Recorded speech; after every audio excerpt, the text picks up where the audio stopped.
आज हम बात करेंगे हरियाणा के पहले न्यूक्लियर पावर प्लांट के बारे में।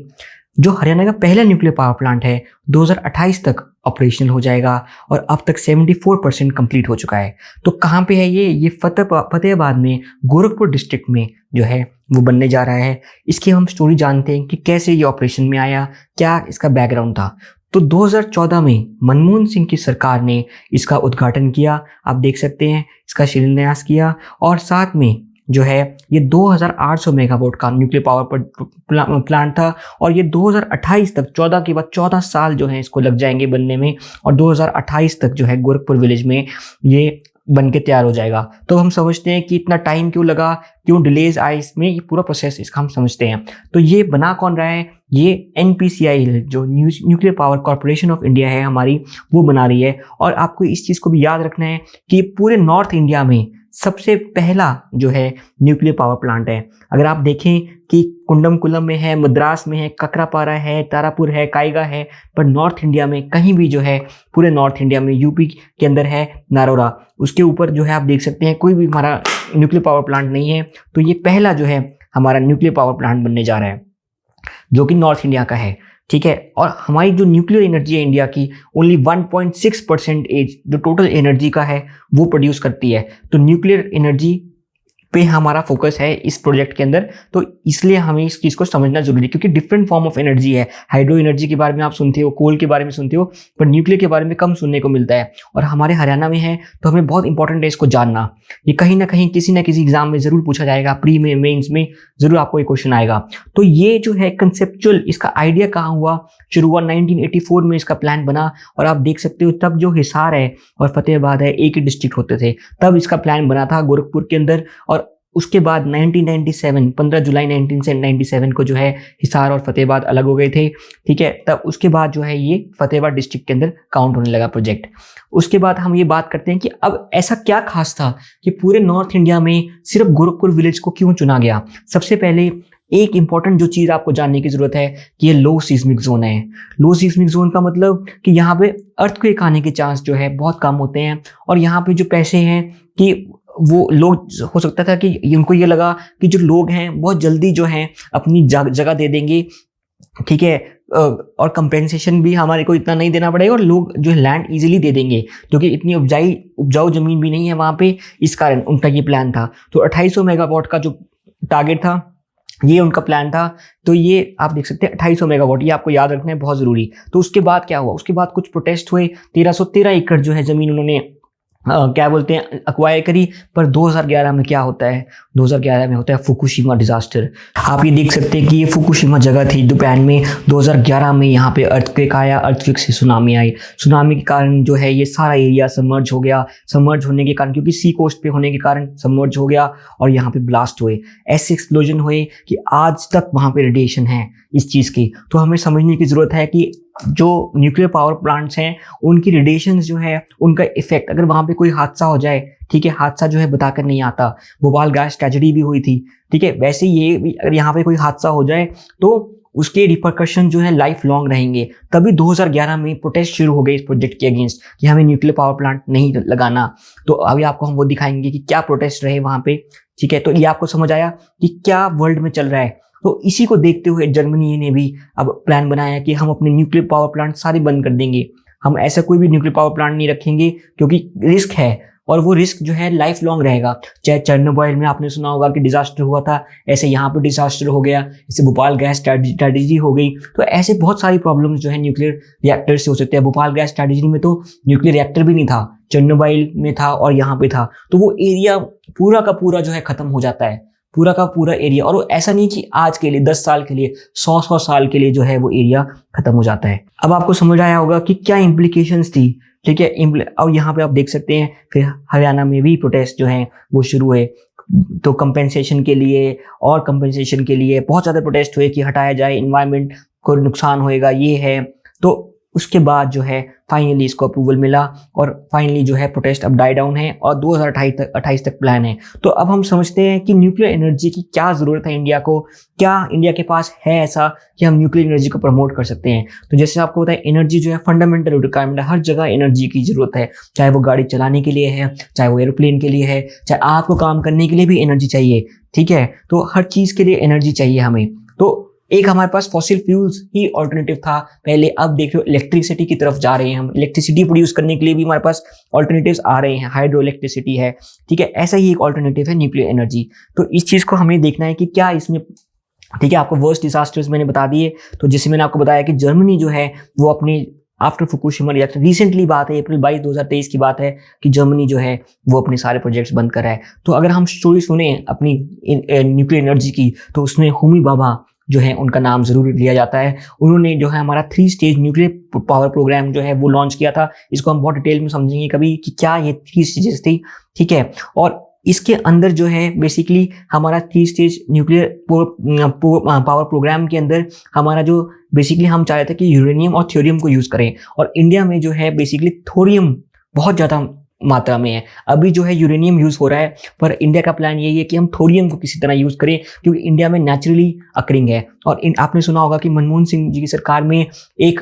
डील भी हुई थी यूएस और इंडिया के बीच में, ठीक है, कि पर उस डील से आज तक हमने कोई न्यूक्लियर रिएक्टर जो है साइन नहीं किया। ऐसी एक डील है एनपीटी करके, ठीक है, न्यूक्लियर नॉन प्रोलिफरेशन ट्रीटी, वो भी हम डिस्कस करेंगे।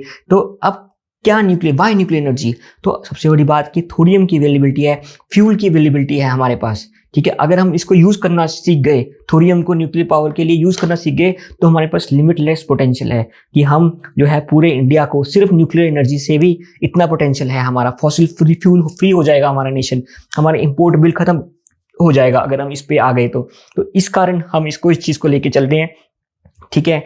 दूसरी चीज क्या है कि इंपोर्ट बिल हमारा कम हो जाएगा, $100 बिलियन हमारा एनुअली बनेगा।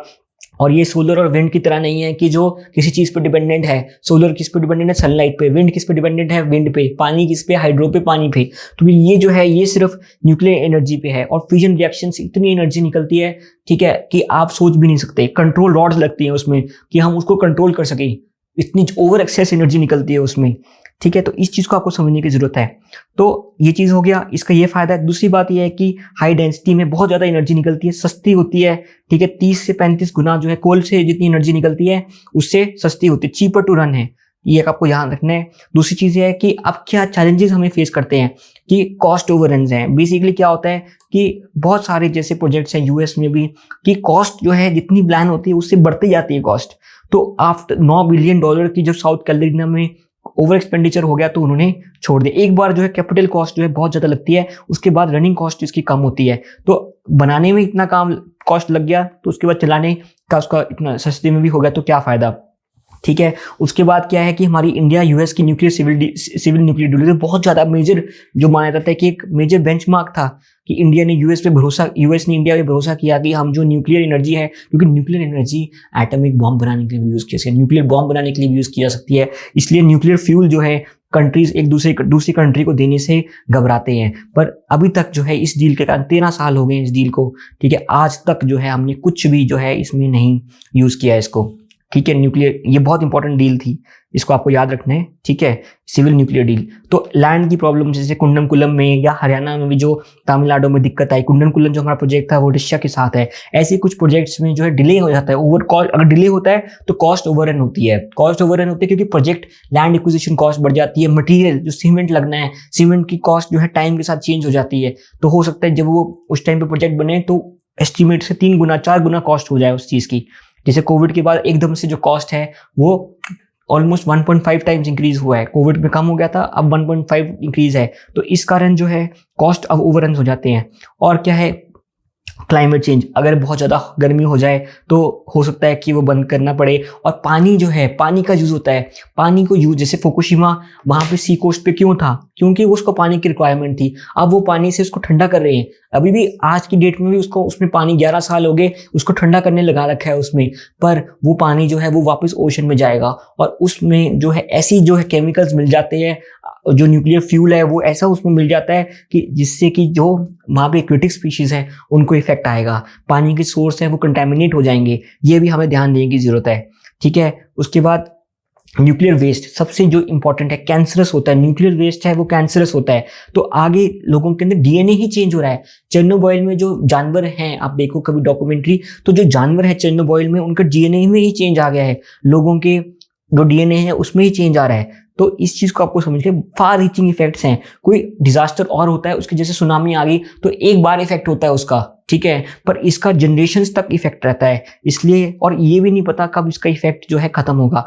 तो इसका वेस्ट डिस्पोजल, इलेक्ट्रॉनिक वेस्ट हम डिस्पोजल कर सकते हैं ऐसे, या कोई और सॉलिड वेस्ट, पर ये तो न्यूक्लियर वेस्ट है, इसका डिस्पोजल, ठीक है। और मान लो कोई टेररिस्ट एक्टिविटीज होती हैं या कुछ होता है तो उसको रैंसम पे लिया था, तो सिक्योरिटी पॉइंट ऑफ व्यू से भी न्यूक्लियर करना, क्योंकि वहां पे एक्सीडेंट अगर किसी ने कर दिया, ठीक है, तो उससे क्या होगा कि उनको तो परेशानी करना था, तबाही मचानी थी, उनको एक फायदा होता है इस चीज का। तो न्यूक्लियर थोड़ा risk, security point of view से भी थोड़ा रिस्की रहता है, इसलिए, ठीक है। तो अब हम क्या स्टेप्स ले सकते हैं, जो इंडियन गवर्नमेंट है क्या स्टेप्स ले सकती है, तो बेसिकली उनको सोलर पैनल्स, बेसिकली क्या स्टेप्स ले सकती है कि सोलर पैनल के रेट कुछ टाइम से गिरने शुरू हुए हैं, ठीक है, और जो इसके रेट हैं न्यूक्लियर रिएक्टर के 15 रुपये पड़ेंगे, पर सोलर पावर के 2.5, 3, 4 रुपये तक भी जो है बिजली आ गई है। तो लोगों ने सोलर पैनल भी लगाने शुरू करे हैं धीरे धीरे करके। अब गाड़ियां सारी इलेक्ट्रिक होती जा रही हैं, धीरे धीरे करके गाड़ियों के पास भी सोलर पैनल लगने शुरू हो जाएंगे। तो सोलर एक वायबल एनर्जी है, क्योंकि इंडिया के पास एक limitless source of solar energy है, ठीक है, और हम ट्रॉपिक ऑफ कैंसर और ट्रॉपिक ऑफ कैप्रिकॉर्न के बीच में लाया करते हैं। तो हमारे पास ये बहुत ही ज़्यादा अच्छा चांस है, क्योंकि हमारे पास डायरेक्ट सनलाइट जो है हमारे पे वो करती है, फेस करते हैं हम, और इस चीज़ को हमें यूज़ करना चाहिए। और न्यूक्लियर एनर्जी मेरे हिसाब से, जो न्यूक्लियर एनर्जी है वो एक एक्सीडेंट का रीज़न बन सकता है, क्योंकि कुछ भी गलती हुई और वो जन्मों जन्म तो इसकी जगह अगर हम और वायबल ऑप्शंस को यूटिलाइज करें वो ज़्यादा हमें बेटर रहेंगे, ठीक है। तो ये चीज़ें इसमें लिखी हुई थी। तो सेफ्टी कंसर्न्स को एड्रेस करने की ज़रूरत है, और आपको पता ही है कि सेफ्टी, जापान जैसी कंट्री जो जहाँ पे अर्थक्वेक्स आते रहते हैं, वो नहीं इस चीज़ को कंट्रोल कर पाए, तो इंडिया जैसे डेवलपिंग नेशन के लिए तो बहुत मुश्किल है इस चीज़ को करना। तो इसलिए हमें इस चीज़ को बहुत ध्यान से एक पिंच ऑफ सॉल्ट के साथ लेना चाहिए कि ये प्रोजेक्ट हमारा जो है ये हमारे डेवलपमेंट के लिए हो, ये हमारे को नुकसान ना दे जाए। क्योंकि अगर ये कुछ यहाँ पे होती है, कुछ प्रॉब्लम आती है बाद में, या कुछ ऐसी सिचुएशन आती है, तो उससे क्या हो सकता है कि आसपास का सारा एरिया इनहैबिटेबल हो जाए। पर आप देख सकते हो कि इंडिया ऐसा नहीं है, कुंडम भी चल रहा है, करोरा भी चल रहा है, काकरापारा भी चल रहा है। तो ऐसा नहीं है कि हम न्यूक्लियर पावर प्लांट नहीं चला सकते, ठीक है। अगर हम सेफ्टी मेजर्स रखेंगे, सेफ्टी स्टैंडर्ड्स को फॉलो करेंगे तो क्यों नहीं हम कर सकते इस चीज़ को। तो इस चीज़ का हमें ध्यान रखना है। अगर हमारे पास टेक्नोलॉजिकल सपोर्ट है उस चीज़ को यूज़ करने की, तो हमारे पास, क्योंकि फ्यूल है ना, थोड़ी हमारे पास फ्यूल है, तो इंडिया जो है आगे चलकर इस चीज़ को यूज़ कर सकता है। और हरियाणा में भी स्पेसिफिकली इस चीज़ का बहुत फ़ायदा होगा आसपास इलेक्ट्रिसिटी जनरेट करने के लिए। इलेक्ट्रिसिटी इंटेंसिव जो इलेक्ट्रिसिटी का खर्चा है फार्मर्स को, और बाकी जो लोगों को इलेक्ट्रिसिटी, फार्मर्स को तो फ्री है, पर और जो कंज्यूमर्स हैं उनको फ्री और अच्छी, कम सस्ते दामों में इलेक्ट्रिसिटी मिलने के चांस है। बट हमें ध्यान रखना है सेफ्टी का, ये बहुत ही इंपॉर्टेंट है न्यूक्लियर के लिए। तो आपको पता लगा होगा कि न्यूक्लियर एनर्जी में क्या क्या टॉपिक्स हैं, क्या क्या इंपॉर्टेंट है, और आपको ये पता लगा कि हरियाणा में कैसे न्यूक्लियर एनर्जी को यूज़ किया जा रहा है, आगे फ्यूचर हमारा क्या है, ठीक है। तो thank you very much for discussion.